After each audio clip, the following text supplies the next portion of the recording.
उन्हाळा खूप वाढला आहे. काहीतरी थंडगार आणि हेल्दी प्यावंसं वाटतं. बनवूयात बदाम मिल्कशेक. 15 ते 20 बदाम 4 ते 5 तास भिजवून त्याची साल काढून घेऊ.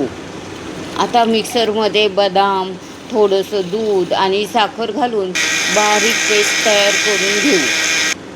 कस्टर्ड पावडर दुधात मिक्स करू.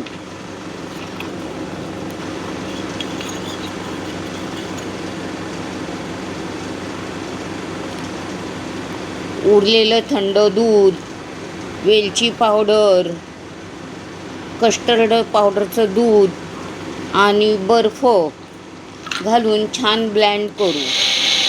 बस तयार आहे आपला क्रीमी आणि टेस्टी बदाम मिल्कशेक. रेसिपी नक्की करून पहा. व्हिडिओ आवडला असेल तर लाईक, शेअर अँड सबस्क्राईब. पुन्हा भेटू.